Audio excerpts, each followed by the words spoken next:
नमस्ते सदावत सले मातृभूमि। हम लोग बात करने जा रहे हैं एक विशेष विषय पर और मैं समझता हूं कि पाकिस्तान ने एक बार फिर वही गलती की है जो उसने सन 1971 में की थी।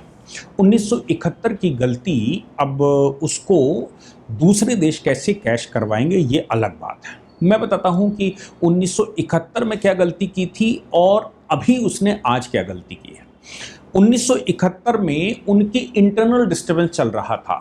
शेख मुजीबुर रहमान को उन्होंने प्रधानमंत्री बनाने से मना कर दिया था जबकि वो जीत कर आए थे, और शेख मुजीबुर रहमान को ने मुक्ति आंदोलन छेड़ दिया था। उसको मुक्ति आंदोलन को दबाने के लिए उसने भारत पर हमला कर दिया था। उसको लगा कि ईस्ट पाकिस्तान और वेस्ट पाकिस्तान के बीच में जो लड़ाई है वो लड़ाई अगर भारत पर वो हमला कर देगा तो ईस्ट और वेस्ट का चक्कर खत्म हो जाएगा। जब भारत पर उन्होंने हमला कर दिया तो भारत को युद्ध में कूदना पड़ा। फिर भारत ने अपने पूर्वी मोर्चे पर यानी कि ईस्ट पाकिस्तान पर भी हमला कर दिया और वहां 1 लाख सैनिकों को सरेंडर करना पड़ा था। इसके अतिरिक्त नया देश बांग्लादेश बना था। ये गलती उस समय पाकिस्तान ने की थी। वो अगर अपना इंटरनल दबा रहे होते, वहां कुछ भी कर रहे होते, भारत को कोई मतलब नहीं था। लेकिन भारत 2 कारणों से कूदा था। एक तो इंदिरा गांधी कांग्रेस तोड़ गई थी, कांग्रेस आई और कांग्रेस ओ बन गई थी। कांग्रेस आई और कांग्रेस ओ के बीच में जो झगड़ा था, उस झगड़े में वो कैसे प्रिवेल करें, इसके लिए उनको अवसर मिल गया था। दूसरा, पाकिस्तान ने अवसर इंदिरा गांधी को इसलिए दे दिया था क्योंकि भारत पर हमला कर दिया था। भारत पर हमला करने का मतलब था इंदिरा गांधी को अवसर मिलना, और इंदिरा गांधी पश्चिमी मोर्चे की बजाय पूर्वी मोर्चे पर भी कूद पड़ी और बांग्लादेश बन गया। आज वही गलती पाकिस्तान ने अफगानिस्तान के साथ की है। मैंने कल एक पूरा लेक्चर रिकॉर्ड किया था कि पाक ऑक्युपाइड जम्मू एंड कश्मीर में किस प्रकार से जनरल डायर के बाद आज कल हमला किया था उन्होंने। एक बहुत बड़ी भीड़, बहुत बड़ी संख्या, जो JAA मतलब जो उनकी ज्वाइंट अवामी एक्शन कमेटी बनाई थी JAAC, जो ये कह रही थी कि पाकिस्तान ने हम पर कब्जा करके हमारे रिसोर्सेज का इस्तेमाल कर रहे हैं, हमें बाहर जाना है, हमें पाकिस्तान के साथ नहीं रहना है, ये पाकिस्तान हमारे ऊपर अत्याचार कर रहा है। जब वो प्रदर्शन हो रहे थे तो प्रदर्शन के दौरान पाकिस्तानी आर्मी को कुछ नहीं दिखाई पड़ा तो चारों ओर से घेर कर उस मैदान में उन्होंने गोलियां चलवा दी, जनरल गोलियां चलवा दी। 27 लोग तो तत्काल मर गए थे, 15 तो वहां डेड ही हो गए थे, 27 वहां ले जाते मर गए और 250 लोग मरणोत्तर स्थिति में हैं। और बाकी जो भाग भूग कर चोट चाट लगी होगी, जो भी अस्पतालों में नहीं पहुंचे होंगे क्योंकि वो भागकर बच कर गए होंगे ताकि उनकी पहचान ना हो जाए, क्योंकि बड़ी संख्या में पाकिस्तानी आर्मी, मतलब जो हॉस्पिटल में एडमिट है वो पाकिस्तानी आर्मी उस पर पहचान कर लेगी और बाद में उनको ले जाएगी, सताएगी। इसलिए बहुत बड़ी संख्या ऐसी भी उसमें रही जो कि हॉस्पिटल ही नहीं पहुंची, जिसने ये बताया ही नहीं कि हम उस भीड़ में हम भी थे। वो आंदोलन बड़ा हो गया, वर्ल्ड वाइड उसके प्रदर्शन हो गए, इंग्लैंड में प्रदर्शन हो गए, पूरे विश्व में उसके प्रदर्शन हो रहे हैं। और ह्यूमन राइट का, संसार का, डेमोक्रेटिक कंट्रीज कहने वाले देशों में ये सबसे बड़ा मैं कहूं कि सबसे बड़ी त्रासदी ये मानी जाती है। अब वहां आंदोलन और बड़ा हो गया है, आंदोलन, और पाकिस्तान इस समय सर्वाधिक कमजोर देश है। अपने इतिहास में पाकिस्तान इस समय सर्वाधिक कमजोर है, खाने पीने के पैसे नहीं है, अपने आप को चला नहीं पा रहे। उन्होंने क्या किया कि इस जो मैसेक्रे उन्होंने किया, इसको डाइवर्ट करने के लिए अफगानिस्तान पर रात में हमला कर दिया। आप सोचिए कि 10 एयर स्ट्राइकें की हैं जिसमें अफगानिस्तान में 13 लोगों की मृत्यु हो गई। अफगानिस्तान में 13 लोगों की मृत्यु हो गई। इन लोगों में ये जो स्थान हैं जहां बॉम्ब डाला गया, कुनार, खोस्ट और पाक्टिका, ये स्थान है जहां पर ये स्ट्राइक की गई TTP के नाम से। तहरीके तालिबान पाकिस्तान को वहां शरण मिली हुई है, या तहरीके तालिबान को वहां शरण मिली हुई है, हम उन स्थानों पर मार रहे हैं। उन्होंने डूरन लाइन क्रॉस कर दी। आप सोचिए कि डूरन लाइन क्रॉस करके वो वहां पहुंचे और उन्होंने अफगानिस्तान के ऊपर हमला कर दिया, जबकि क्राइसिस पाकपट जम्मू कश्मीर में है। वो लेक्चर मैंने रिकॉर्ड किया था, अभी वो मतलब गलत टाइम पर डालने की वजह से चल नहीं पाया। मैं कहूंगा टीम से कि वो पूरा घटना पीओजेके की जो है वो पूरी घटना इनके साथ जोड़ दी जाए, इस बात के साथ जोड़ दी जाए कि तालिबान का जो रिस्पांस आया वो बहुत खतरनाक आया। तालिबान ने कहा है कि हमारे कॉमन लोगों के घरों पर हमला किया गया है, हमारे बच्चे उसमें मारे गए हैं और हम इसको बर्दाश्त नहीं करेंगे, ये हमारी सॉवरेंटी पर हमला है और ये ब्लेम गेम है कि हमारे इंटरनल मामलों में वो हस्तक्षेप कर रहे हैं, जबकि वो रोक नहीं पा रहे हैं अपने यहाँ इस्लामिक लड़ाकों को या अपने यहाँ गृह युद्ध को नहीं रोक पा रहे हैं, वो हमला हमारे ऊपर कर रहे हैं। वो पाखाकुपड़, उन्होंने कहा पाखाकुपड़ जम्मू कश्मीर में जो उन्होंने किया जिसकी वजह से पूरा पाकिस्तान आंदोलन में बदलता जा रहा है, ये उनके ऊपर हमला था और इसलिए मुझे लगता है, उन्होंने कहा कि इसलिए मुझे लगता है कि पाकिस्तान आपा खो चुका है। मैं समझता हूं कि यही हरकत उन्होंने बांग्लादेश के समय पर की थी, यही हरकत अफगानिस्तान। अब अफगानिस्तान कैसे रिस्पॉन्स करता है, क्योंकि पूरा वर्ल्ड अब नहीं बोलेगा। अगर अफगानिस्तान के ऊपर उन्होंने हमला कर दिया, अफगानिस्तान इस समय हमला करता है, ऑलरेडी उनके कई प्रांतों में बहुत कुछ उधम चल रहा है, खैबर पख्तूनख्वा में बहुत कुछ चल रहा है, पीओजेके में बहुत कुछ चल रहा है, इसके अतिरिक्त सिंध में बहुत कुछ चल रहा है और हम सब जानते हैं कि उनके बड़े प्रांतों में कितना आतंक चल रहा है। अब ऐसी परिस्थिति में अफगानिस्तान अगर फुल हमला कर दे पाकिस्तान के ऊपर और पाकिस्तान दूसरी गलती भारत पर ब्लेम करने का करेगा और भारत भी उसमें इन्वॉल्व हो जाता है किसी न किसी छोटे उसमें, तो फिर मैं समझता हूं कि पाकिस्तान को लेने के देने पड़ जाएंगे और पाकिस्तान के कुछ हिस्से अलग होने के लिए तैयार हैं। मैं बात कर रहा हूं रावलाकोट की। अब रावलाकोट मैसेक्रे उसको नाम दिया गया है और रावलाकोट जनसंहार उसको नाम दिया गया है और वो डिमांड कर रहे थे। इससे पहले शहबाज शरीफ ने, अभी पीछे भी उन्होंने प्रोटेस्ट किया था, लीथल फोर्सेस का इस्तेमाल किया गया था और शहबाज शरीफ से जब बात हुई उन्होंने बीच में बात कर दी थी और एक डिक्लेरेशन साइन कर दिया था और ये कहा था कि हाँ तुम्हारे रेट नॉर्मल कर दिए जाएंगे, जैसे बाकी पाकिस्तान में हैं वैसे तुम्हारे रेट भी नॉर्मल कर दिए जाएंगे, इवन तुम्हें कुछ सब्सिडी दी जाएगी। जब लंबा समय बीत गया तो ये तो कुछ समय दिया गया था कि इतने समय में कर देंगे, जब लंबा समय बीत गया तो 8 जून को फिर प्रदर्शन हुआ और 8 जून के प्रदर्शन में वो सब इकट्ठे हुए और उन्होंने कहा कि भैया फ्लैश पॉइंट आप देखो, आपने एक प्रॉमिस किया था, आप उस प्रॉमिस को पूरा करिए, हम यहाँ मरे जा रहे हैं, आप वो कर रहे हो। मन नहीं माने। टोटल बहुत सारे लोगों की उसमें हत्याएं, मतलब जब वो कर रहे थे तो मिलिट्री उनको रोक रही थी। मिलिट्री जब रोकने का प्रयास कर रही थी तो वो 8-10 हज़ार लोगों की मिलिट्री लगा दी गई और इतना तो हमारे यहाँ अभी देखो वो कॉकरोच पार्टी के लिए 1000 लोगों को ही लगाया गया, 8 से 10 हज़ार लोग वहाँ पर लगाए गए। मैं बात कर रहा हूँ पाक ऑक्युपाइड जम्मू कश्मीर में। इसको पहले समझना चाहिए। पाक ऑक्युपाइड जम्मू कश्मीर का मतलब है गिलगिट बाल्टिस्तान मीरपुर मुजफ्फराबाद, गिलगिट बाल्टिस्तान मीरपुर मुजफ्फराबाद, ये समझना चाहिए। ये 4 क्षेत्रों का पाकिस्तान ने भी कुछ वर्ष पहले ही गिलगिट बाल्टिस्तान को अलग प्रांत बनाया और इनको पीएके कहा, पाक अधिकृत कश्मीर या पाक का आज़ाद कश्मीर। तो जो वो पाक आज़ाद कश्मीर की बात करते हैं वो गिलगिट बाल्टिस्तान को हटाकर बात करते हैं, मीरपुर मुजफ्फराबाद की बात करते हैं। और मज़े की बात यह है कि ये जो क्षेत्र है वो या तो कश्मीर का हिस्सा है या जम्मू का हिस्सा है। गिलगिट बाल्टिस्तान लद्दाख का हिस्सा है। हमारे यहाँ भी जो गिलगिट बाल्टिस्तान और मीरपुर मुजफ्फराबाद की सीटें थी, क्योंकि हम मानते हैं कि वो पूरा क्षेत्र हमारा है, जो सीटें थी उन सीटों को खाली रखा गया है। उन्होंने भी उन सीटों को खाली नहीं रखा, उन्होंने नई काउंसिल बनाकर पाकिस्तान में कुछ लोगों को कहा कि 12 सीटें हम लगाएंगे। इस बात का विरोध शुरू हुआ कि आप हमारे सिस्टम में मैनिपुलेट क्यों करना चाहते हो, हम आज़ाद कश्मीर हैं, पाकिस्तान केवल हमारा प्रोटेक्टरेट है, बाकी पाकिस्तान कुछ नहीं है।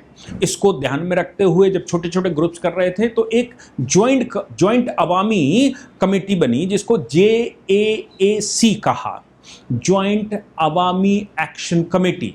अब ज्वाइंट अवामी एक्शन कमेटी के लीडरान हैं जो मांग कर रहे हैं कि भाई हमारा हिस्सा है और हम हिंदुस्तान से अलग हुए थे और हिंदुस्तान तुमने ये सब कुछ किया, इसलिए तुमने प्रॉमिस किया था कि अलग रहेगा। और लंबे समय तक पाकिस्तान के कॉन्स्टिट्यूशन में भी ये बात लिखी थी कि भाई वो लोग तय करेंगे कि वो हमारे साथ रहेंगे कि नहीं रहेंगे। बाद में पाकिस्तान ने फौजें लगाकर उन पर कब्जा कर लिया और वहां डेमोग्राफी चेंज कर दी। डेमोग्राफी चेंज करने के बाद पाकिस्तान ने वहां फौजें लगाई और वहां के रिसोर्सेस का इस्तेमाल करता है। पाकिस्तान आज थोड़ा बहुत भी जी रहा है तो वो भारत के उस हिस्से पर जो कि पाकिस्तान ने इलीगली कब्जा किया था, और दूसरा सिंध जहां मैक्सिमम हिंदू हैं। अदर ये दो हिस्से अगर उसके पास से निकल जाते हैं तो पाकिस्तान में कुछ बचता नहीं है। इस्लाम के अलावा कुछ नहीं मिले। इस्लाम खाओ, इस्लाम पियो, इस्लाम सो, इस्लाम नहाओ, इस्लाम से धो, इस्लाम पहनो, इस्लाम ओढ़ो, क्योंकि वो हर चीज को इस्लाम के नाम से ही करके लेकर आते हैं। इसीलिए यूएनएससी में कल भारत ने सीधा क्रिटिसाइज किया कि यूएनएससी का अस्थायी सदस्य वो हो गया है। अस्थायी सदस्य होने के नाते अफगानिस्तान की बात उठाना, अपने हितों को वहां पर्सनली उठाना, विश्व शांति के लिए काम ना करना, ये सारी चीजें पाकिस्तान मिसयूज कर रहा है और जम्मू और कश्मीर को लेकर वो गलत तरीके से इनका इस्तेमाल कर रहा है। वो इस्लाम के नाम से ये लोगों को भड़काता है और दूसरे देशों में वो अपने आप को इस्लाम का पैरोकार मानता है, तो अफगानिस्तान में भी डिस्टर्बेंस करता है, भारत में भी डिस्टर्बेंस करता है। ये भारत ने खुलकर कहा कि तुम बेईमान हो और तुम कुछ कर नहीं सकते, तुम ढिल्ला पैदा नहीं करते हो, तुम केवल लूट के माल पर चलते हो। ये बात इस्लाम के नाम से ही वो सारा कुछ चलाते हैं, इस्लाम के नाम से ही वो बांग्लादेश में कर रहे थे, इस्लाम के नाम से वही कर रहे हैं। और इस्लाम उन्हें कुछ देता नहीं है, कहाँ है पता नहीं उनका परवरदिगार, ये पता नहीं है। लेकिन जम्मू और कश्मीर में जब इस तरह का वो हुआ तो रावलपिंडी में उन्होंने फायरिंग कर दी और फायरिंग करके खुली फायरिंग कर दी। वहां लोग कह रहे हैं जनरल डायर ने भी इतने खुलकर फायरिंग नहीं की थी जितना फायरिंग उन्होंने कर दी। आप सोचो, पाक ऑक्युपाइड जम्मू और कश्मीर में ह्यूमन राइट्स वाले कहाँ हैं, ह्यूमन राइट ऑब्जर्वर्स कहाँ हैं, संसार भर के रीजनल कंसर्न की जो बातें करते हैं वो कहाँ हैं, और कहाँ हैं वो पश्चिमी देश जो भारत में जिनको दिखाई देता है। उनको क्या पाक ऑक्युपाइड जम्मू और कश्मीर में नहीं दिखाई देता, उनको पाकिस्तान के अंदर नहीं दिखाई देता कि चारों ओर से घेर कर 8,000 लोगों ने गोलियां चलानी शुरू करी, भगदड़ में बड़ी संख्या वहां से भाग गई, भगदड़ में मर गए और बहुत सारे लोगों को सीधी गोलियां लगी। आप सोचिए कि किसी को नहीं दिखता। लेकिन ये विवाद पूरा पीछे से, मैं समझता हूं कि नेहरू जी को मरहूम हो गए, उनको कौन याद करे और क्यों याद करे, लेकिन वो दे तो गए ही हैं कलेश, और वो कलेश हम झेल भी रहे हैं। वो तो मोदी जी बैठ गए तो धारा 370 डाइल्यूट कर दी गई, 35 कैपिटल ए वगैरह हटा दिया गया, जम्मू और कश्मीर को एक इंटीग्रेटेड स्टेट बना दिया गया, जम्मू और कश्मीर के लोगों को हुकूक दे दिए गए, राइट दे दिए गए, महिलाओं को हुकूक दे दिए, बच्चों को हुकूक दे दिए, वहाँ डेवलपमेंट के रास्ते खोल दिए। जो भारत के पास बचा पाक ऑक्युपाइड जम्मू और कश्मीर वाला हिस्सा भी नेहरू जी की ही देन थी। जब कबायली भेष में उनकी सेना ने हमला किया तो जम्मू और कश्मीर के लोग भारत के साथ खड़े थे। भारत के साथ खड़े होने के नाते उनको वो करना था। महाराजा हरि सिंह ये कह रहे थे कि भारत फौजें भेज रहा है, मैं कमांडर इन चीफ हूं मेरे स्टेट का, मुझे इनकी कमांड दे दो, मैं अभी इनको बाहर निकाल दूंगा। नेहरू जी कह रहे थे नहीं, शेख अब्दुल्ला बहुत अच्छा आदमी है, और शेख अब्दुल्ला जो जेल में था, शेख अब्दुल्ला जो जेल में था और वो लड़की छेड़ने के चक्कर में जेल में था, मतलब ऐसी जेल में नहीं था। ऐसा कहते हैं कि वो छेड़छाड़ के मामले में उसके खिलाफ मुकदमा हुआ था, या चलिए वो छेड़छाड़ वाला मामला वेल प्रूफ्ड नहीं हो सकता, लोगों का कहना ही है, लेकिन वो देशद्रोह के मामले में जेल में था। नेहरू जी को वो अच्छा लगता था, नेहरू जी ने उसको स्वतंत्र करवाया, उसको वहां का प्रधानमंत्री बना दिया। और महाराजा हरि सिंह जिन्होंने विलय किया, जिन्होंने सेक्रीफाइस किया, उनको कहा कि नहीं तुम तो विलय कर चुके हो, इसलिए तुम्हारा कोई अधिकार नहीं बनता, भारत की फौजें लड़ाएंगी। अब उनको किसने सलाह दे दी? वो यूएनएससी चले गए। यूएनएससी में जाकर यूनाइटेड नेशन सिक्योरिटी काउंसिल में चले गए तो United nation commission for Indian Pakistan बन गया और उसने वहीं सीज फायर कर दिया, जबकि भारतीय सेनाएं उधर बढ़ रही थी बड़ी तेजी से। और अगर सही से नेतृत्व हो जाता तो पाक ऑक्युपाइड जम्मू और कश्मीर तो छोड़ दीजिए, हो सकता है कि हम लाहौर भी कब्जा कर लेते, और ये तो कई बार हो चुका है। लेकिन नेहरू जी यूएनएससी चले गए, हम तो शांतिप्रिय देश हैं, नॉन अलाइनमेंट मूवमेंट है, हम किसी के साथ लड़ेंगे नहीं, हम किसी के साथ भिड़ेंगे नहीं, हम सेनाएं रखेंगे नहीं। और उसके बाद एलओसी बन गई, लाइन ऑफ कंट्रोल बन गई, लाइन ऑफ कंट्रोल बनने के बाद वो उधर और ये इधर, ये स्थायी हो गया। इससे पहले की कहानी यह है कि 60 वर्ष के लिए गिलगिट बाल्टिस्तान को अंग्रेजों ने महाराजा हरि सिंह ने से 1935 में लीज पर लिया था, क्योंकि उनको रशिया और मिडिल से समस्या थी। मिडिल कंट्रियों से समस्या ही थी, इस्लाम के नाम पर वो बढ़ते थे और रशियन वहां पर घुस आते थे, हुंजा वगैरह में वो टैक्सेस भी ले लेते थे। तो अंग्रेजों ने क्या किया कि पूरे देश को बचा, मतलब ये फोर्सेस अंदर ना आ जाएं, इस्लामिक फोर्सेस अंदर ना आ जाएं या फिर रशियन फोर्सेस अंदर ना आ जाएं, इसके लिए महाराजा हरि सिंह से 60 साल के लिए लीज लिया। लेकिन 12 वर्ष ही हुए थे कि हम आज़ाद हो गए। आज़ादी के समय पर वो लीज खत्म हो गई।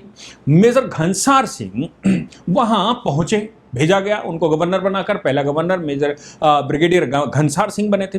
ब्रिगेडियर घनसार सिंह को यह खबर मिली थी कि मेजर विलियम ब्राउन वहां पर है और मेजर विलियम ब्राउन अंग्रेजों की तरफ से वहां काम कर रहा है और ये चूंकि हमको वापस दे दिया, वहां रसद है, वहां सामान है, वहां खाना पीना है, वहां सब कुछ है और ये सब कुछ है वहां पर, तो फिर हम लोगों को सीधे जाना है, फिर आगे देखेंगे।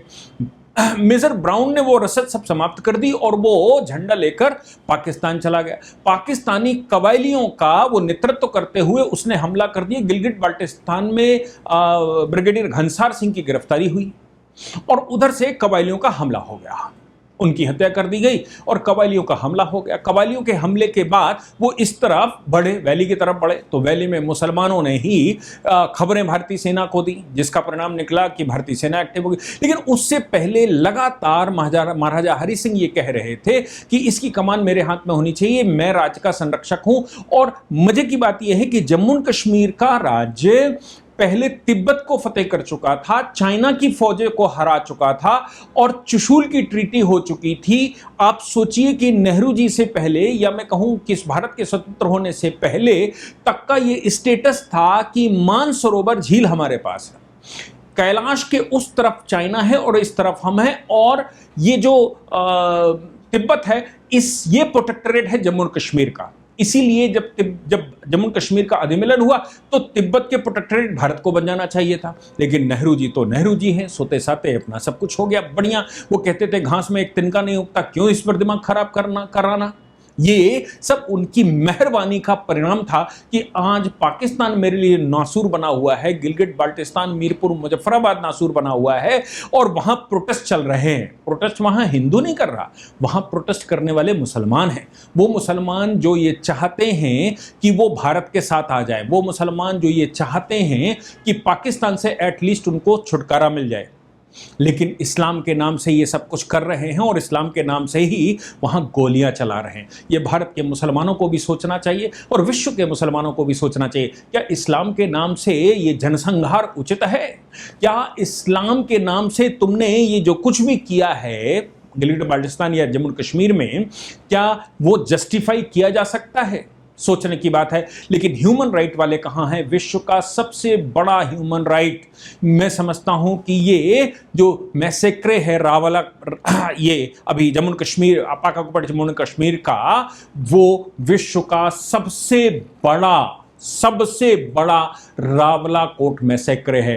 पूरा विश्व क्यों शांत है? मैं समझता हूं कि इसका ट्रांसलेशन कर सकते हैं, इसको आप कोडिफाई कर सकते हैं, पूरे विश्व को दिखाइए कि ये ह्यूमन राइट वायलेशन इसको होते हैं। आप भारत को चिन्हित करते हो, ह्यूमन राइट वायलेशन का मतलब क्या होता है ये जाइए और रावला कोर्ट में देखिए, पाकिस्तान का हाल देखिए। पूरे विश्व में प्रदर्शन हो रहे हैं। कहां है वो पश्चिमी देश? कहां है वो कहने वाले कि भारत में माइनॉरिटी कंसर्न है, जब वो अपने में कंसर्न नहीं, माइनॉरिटी कंसर्न कैसा हो सकता? आपका विचार अति उत्तम होगा यदि मुझे मिलेगा। जय हिंद, जय भारत, वंदे मातरम।